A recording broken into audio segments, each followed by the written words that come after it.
ভালোবাসা মানে এটা নয় যে জীবনে একটা হ্যান্ডসাম বয়ফ্রেন্ড কিংবা একটা সুন্দরী গার্লফ্রেন্ড থাকতে হবে। ভালোবাসা মানে তো এটাই যে জীবনে আমাদেরকে বুঝতে পারার মতো একটা মানুষ থাকা দরকার, যাকে দেখে যার আচরণে মনে হবে যে হ্যাঁ, এই মানুষটাই আমার জন্য পারফেক্ট। যদিও জীবনে পারফেক্ট বলতে কেউ বা কোনো কিছু হয় না, কিন্তু আমাদের সবার জীবনে পারফেকশনের আলাদা একটা মানদণ্ড আছে। রিলেশনশিপে পারফেকশন মানে এমন একজন মানুষ খুঁজে পাওয়া যে তোমায় যত্ন করবে, কেয়ার করবে, আগলে রাখবে, তোমার ভালো খারাপ সবকিছু বোঝার চেষ্টা করবে এবং তোমায় রেসপেক্ট করবে।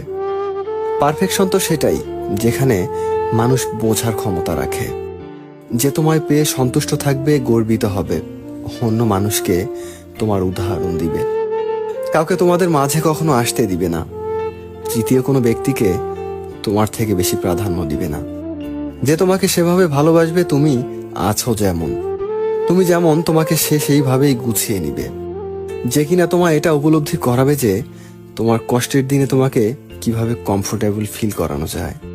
জীবনে পারফেক্ট মানুষ তো সে যে শুধু তার প্রিয় মানুষটাতে আসক্ত, যে জানে রাগের মাথায়ও প্রিয় মানুষটিকে সম্মান করতে হয়। জীবনে পারফেক্ট বলতে কিছু হয় না, তবুও একজন যত্নবান মানুষ, একজন দায়িত্বশীল মানুষ যে নিজের সবটা দিয়ে তোমায় আগলে রাখতে জানে।